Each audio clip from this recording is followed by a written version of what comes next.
हूं आपके साथ विभा उपाध्याय। गुमला से बड़ी खबर, जहां गुमला चैनपुर थाना क्षेत्र के नतापोल टोंगो में एक परिवार के 7 सदस्यों ने कीटनाशक खा लिया। बच्चों ने इसे मकई का आटा समझकर रोटी में मिला दिया था, जिससे सभी को उल्टियां और चक्कर आने लगी, जिसके बाद सभी को गंभीर स्थिति में गुमला अस्पताल ले जाया गया, जिनमें 16 साल के अर्पण, 28 साल की नीलिमा, 7 साल के एंथोनी, 48 साल की कांता, 16 साल के अंकित, 8 साल के अलीना और 8 साल के एंजेल इसमें शामिल हैं। डॉक्टर की देखरेख में सभी का इलाज इस वक्त जारी है।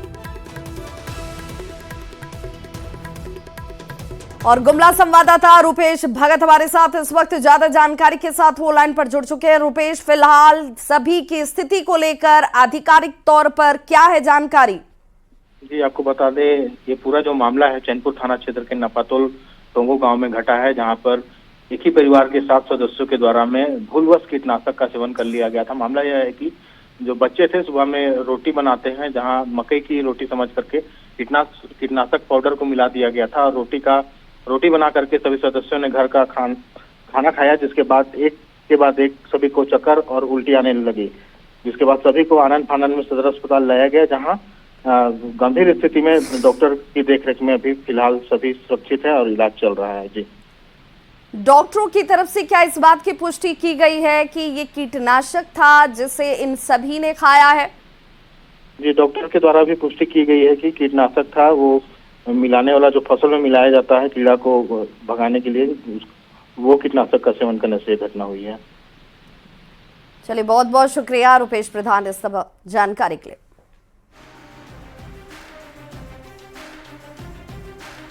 रांची से बड़ी खबर, जहां आईएएस छवि रंजन की याचिका पर सुनवाई की गई। आईएएस की याचिका पर हाई कोर्ट में यह सुनवाई हुई है, जिसमें निचली अदालत के आदेश को चुनौती दी गई थी। हाई कोर्ट ने ईडी से 4 हफ्ते में जवाब मांगा है। छवि रंजन के केस को निरस्त करने की याचिका दाखिल की गई थी और वहीं छवि रंजन ने गिरफ्तारी को भी अवैध बताया है। उन्होंने कहा है कि ये गिरफ्तारी जो मेरी की गई वो अवैध है।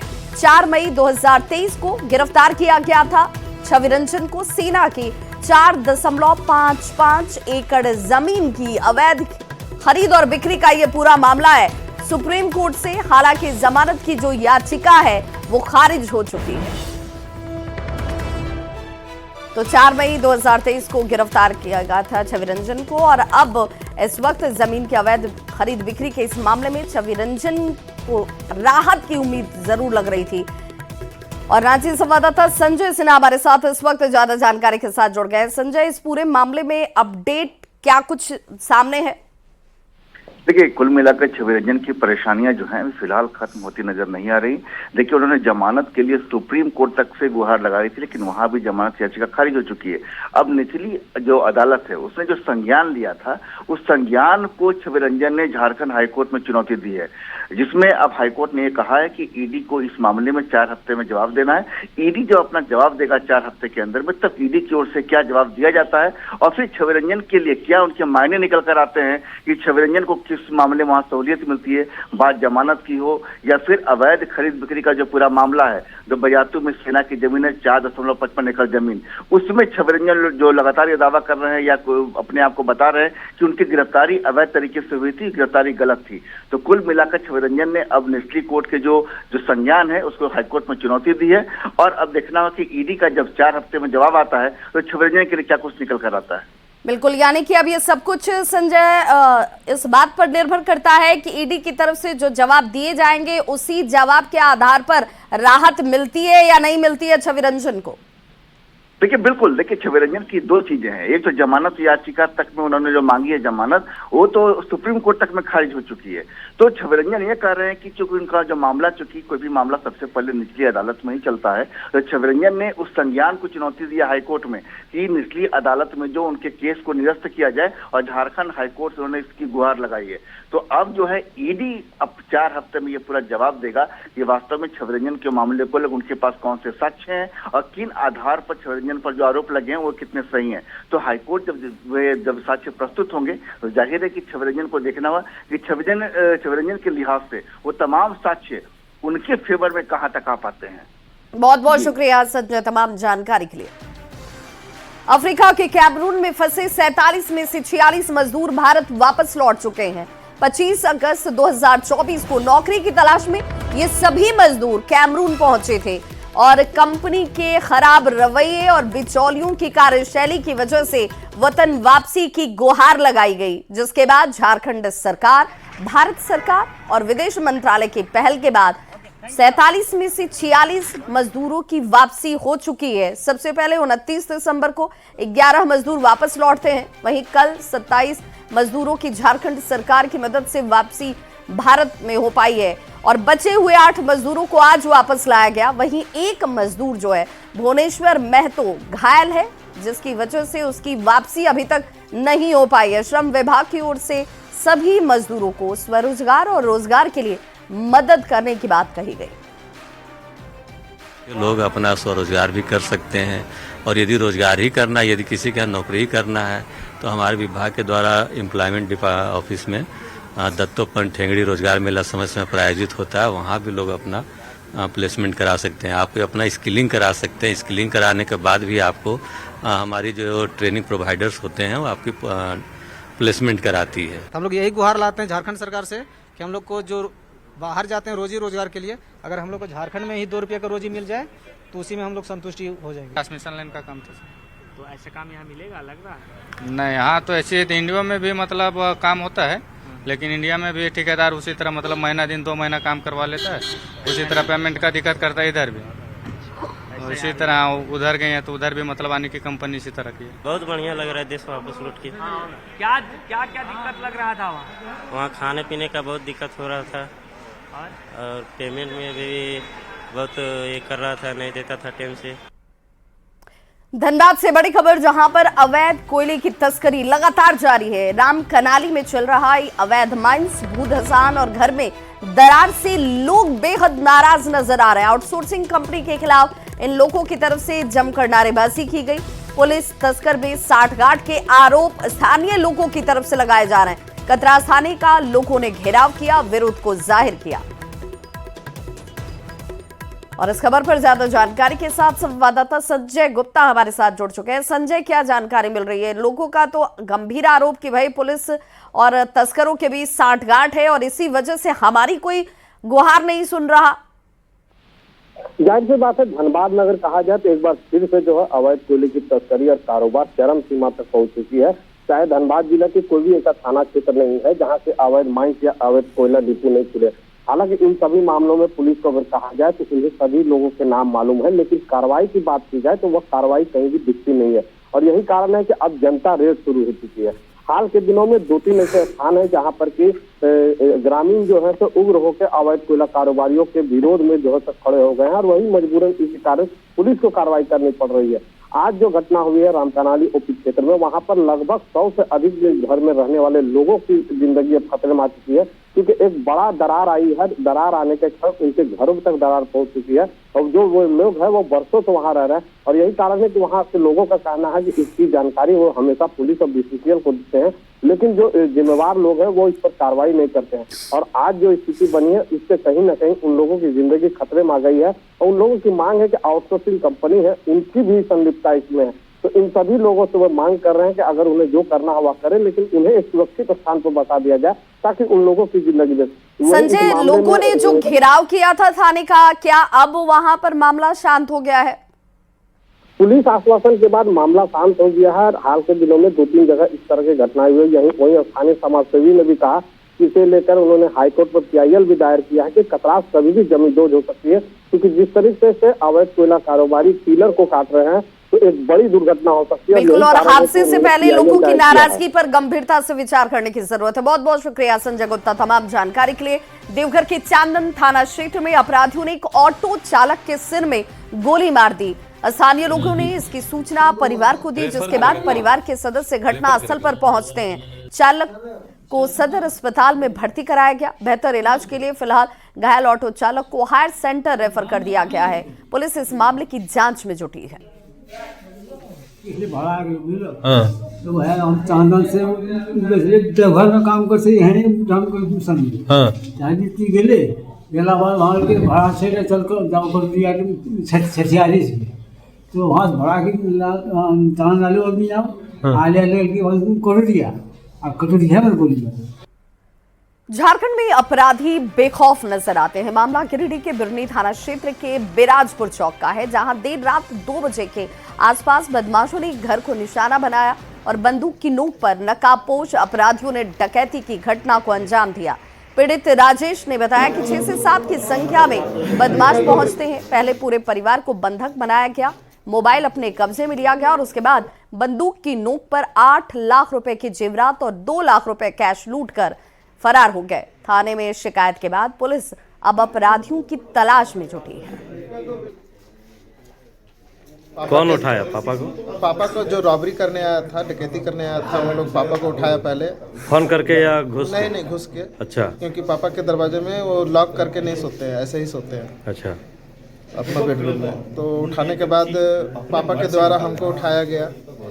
पापा के द्वारा हमें उठाने के बाद जब हम उठे तो हमको मतलब वो अपनी गिरफ्त में लेके बंदूक के नोक पे हमारे रूम में रॉबरी किया गया।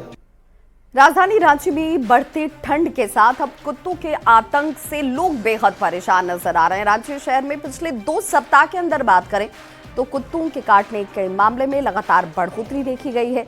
सदर अस्पताल में हर दिन 100 से 150 लोग एंटी रेबीज वैक्सीन लेने के लिए पहुंच रहे हैं। सिविल सर्जन ने कहा कि अधिकतर पालतू कुत्ते के काटने का मामला सामने आया है। पालतू कुत्ते को लोग वैक्सीन लगवाते हैं, लेकिन काटने के बाद अनदेखी बरतने से जान भी जा सकती है। उन्होंने दावा भी किया कि अस्पताल में दवाएं जो हैं पर्याप्त मात्रा में मौजूद हैं, लोग लापरवाही ना बरतें।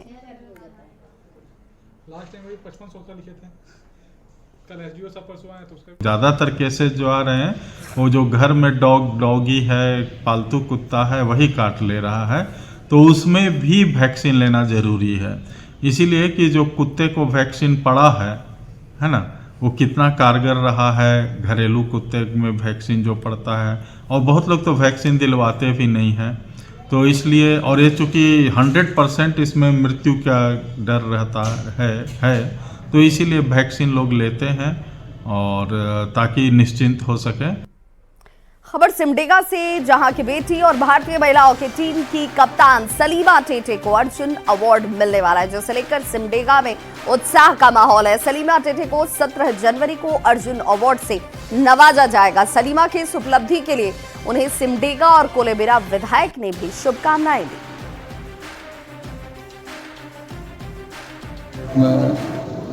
मैं दिल से हार्दिक बधाई और हार्दिक शुभकामना देना चाहूँगा।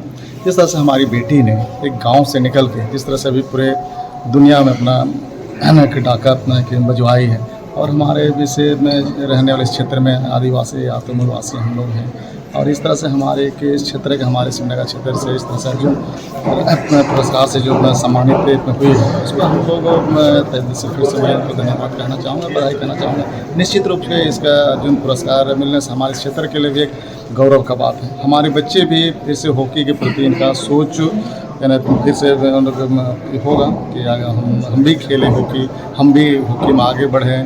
गौरव की बात है, और जो हमारे बेटियां खेल में अभी आगे बढ़ रही हैं, उसको लेकर सरकारी स्तर से भी खेल बढ़ावा देने के लिए कई प्रोत्साहन कार्यक्रम चलाए जा रहे हैं। तो सलीमा बेटी को सबसे पहले तो इस पुरस्कार के लिए जो चयनित है उन्हें हम बधाई देते हैं और उनके खेल के द्वारा उज्जवल भविष्य के लिए शुभकामना देते हैं। उसमें से सलीमा टेटे एक सबसे प्रतिभावान खिलाड़ियों में से एक है, जो आज भारतीय हॉकी टीम की कप्तान भी है। तो विशेष रूप से सलीमा को मेरी हार्दिक बधाई है, और ये इसी सिस्टम से निकल करके वो अंतर्राष्ट्रीय स्तर पर इतना नाम रोशन कर रही है जिला का। ये एक गौरव का क्षण है जिला। तो भारतीय महिला हॉकी टीम की कप्तान सलीमा टेटे को अर्जुन पुरस्कार की घोषणा से झारखंड में उत्साह का माहौल है। सलीमा टेटे झारखंड की पहली महिला हॉकी खिलाड़ी हैं जिन्हें अर्जुन पुरस्कार से सम्मानित किया जा रहा है। इससे पहले 1972 में ओलंपियन माइकल किंडो को अर्जुन पुरस्कार से सम्मानित किया गया था। सलीमा टेटे को इस अवार्ड से 17 जनवरी को सम्मानित किया जाएगा। रांची से इस खबर पर ज्यादा जानकारी दे रहे हैं संवाददाता संजय कुमार सिन्हा। झारखंड की हवाओं में हॉकी दौड़ती है और जब इन्हीं हवाओं को सम्मान मिलता है तो हॉकी फिर नसों में दौड़ने लगती है। सलीमा टेटे को, जो कि झारखंड से जिनका नाता है, रिश्ता है, झारखंड की हैं, उन्हें अर्जुन पुरस्कार से सम्मानित करने की घोषणा हो चुकी है और झारखंड की पहली महिला हॉकी खिलाड़ी हैं जिन्हें अर्जुन पुरस्कार से सम्मानित किया जा रहा है। देखिए, यहाँ पर नेशनल लेवल की हॉकी खिलाड़ी हैं, उनसे जानेंगे कि जब इस पुरस्कार से किसी खिलाड़ी को सम्मानित किया जाता है तो हौसला कितना बढ़ता है। सलीमा को सम्मान मिलने जा रहा है अर्जुन पुरस्कार, क्या सोच रही हो? सर, बहुत अच्छा लग रहा है, उनको सम्मान मिल रहा है। वो झारखंड की पहली महिला है जिसे ये सम्मान मिल रहा है, तो हमें बहुत खुशी है और हम चाहते हैं कि हम भी उनके लेवल में जब पहुंचेंगे तो हम भी कोशिश करेंगे कि वो अवार्ड हमें भी मिले और झारखंड का नाम रोशन हो। वो शुरुआत जो है वो दरअसल बांस की, देखिए ये हॉकी स्टिक आ गई है, बांस की हॉकी स्टिक से शुरुआत हुई थी जो कि आधुनिक हॉकी स्टिक तक पहुंच गई है। ये पकड़ो इस स्टिक को, बोले कि उस स्टिक को याद करो जो पहली बार तुमने बांस की स्टिक पकड़ी थी, अब स्टिक आ गई है वाली। यस सर, वो स्टिक में थोड़ी मुश्किलें होती थी खेलने के लिए, लेकिन ये तो बहुत अच्छी है जिसे हम ज्यादा, वो जितना मेहनत की उतना हमें तो करना नहीं पड़ेगा, लेकिन हम उनसे बहुत अच्छा करने की कोशिश करें। कितनी उम्र है तुम्हारी? 13। हॉकी खेलते हो? जी हाँ। तो सलीमा टेटे को अर्जुन पुरस्कार मिलने जा रहा है, जानकारी है? हाँ। तो तुम्हें क्या लगता है, हौसला तुम्हारा ही बढ़ गया? हाँ, बढ़ गया है। तो बड़े होकर तुम भी पुरस्कार जीतना चाहोगे? जी हाँ। किस लेवल पर खेलते हो? State level. क्या बात है, तो स्टेट लेवल पर है अभी जो सलीमा टेटे को जो घोषणा हुई है, उस घोषणा पर क्या कहोगे? हमको बहुत खुशी हो रहा है कि दीदी को मिल रहा है ट्रॉफी। सलीमा टेटे तो सिमडेगा की बड़की छापर की है, तो उस गांव में भी खेलते हैं, खूंटी में हॉकी खेलते हैं, गांव के गलियारे में हॉकी खेली जाती है, तो क्या लगता है हॉकी मजबूत हो गई? जी हाँ, होगी मजबूत। हाँ जी। यहाँ पर देखिए साझा के जो डायरेक्टर हैं, हम उनसे जान रहे हैं कि जिस तरीके से सलीमा टेटे की जो घोषणा हुई है, क्या कहेंगे, कितनी खुशी है? ये खुशी की ही बात नहीं है, हमारा जस्ट यहाँ एकलव्य प्रशिक्षण केंद्र है और वहीं से लोग जन्म लिया है और वहीं से आगे बढ़ रहा है, फिर धीरे धीरे इंडियन टीम में जा रहा है। इंडियन टीम के अभी तो कैप्टन भी है और उसके ऊपर अभी अर्जुन अवार्ड मिल जाना, ये और सबसे बड़ी खुशी की बात है। झारखंड हम लोग के लिए नहीं, पूरे झारखंड के लिए दोगुनी खुशी की बात हो गई। देखिए, इससे बड़ा खुशी हॉकी झारखंड और पूरे झारखंड वासियों को, पूरे भारत वासियों को बहुत ज्यादा है खुशी। इतनी खुशी, हम लोग तो इतना खुशी है जो कि बचपन से आकर यहाँ से खेली। अब बता दें कि जब बेटियां अच्छा करती हैं, बेटियां इस लेवल पर सम्मान प्राप्त करती हैं, तो झारखंड का पूरा चेहरा भी मुस्कुराता है। कैमरामैन संजीव तिवारी के साथ संजय कुमार सिन्हा, न्यूज 18 रांची। सिमडेगा प्रशासन ने सड़क हादसों को रोकने की कवायद शुरू कर दी है। जिला प्रशासन ने आज से सड़क सुरक्षा माह की शुरुआत की है। सिमडेगा समरणालय की सीढ़ियों में भी सिमडेगा जिला प्रशासन ने सड़क सुरक्षा नियमों की जानकारी दी। समरणालय परिसर से सिमडेगा और कोलेबिरा विधायक सहित सिमडेगा डीसी ने हरी झंडी दिखाकर सड़क सुरक्षा जागरूकता रथ को रवाना किया। हम युवा वर्ग के लिए हम कहना चाहेंगे कि आप जो हमारे इस तरह के नियम कानून हैं, जो सड़क सुरक्षा का जो इस तरह से जो कुछ मैंने गाइडलाइन है, उसको फॉलो करें। निश्चित रूप से आपका बाइक है, आप उससे अपना कि जो भी इस तरह से आपका जरूरी काम है, उस काम को आप लोग सही समय में पहुँच के आप अपना काम ये कीजिए आप। और हम जिले प्रशासन की तरफ से सड़क दुर्घटना रोकने के लिए, कमी लाने के लिए एक जागरूकता अभियान चलाया जा रहा है। उसी का आज हरा झंडी दिखाकर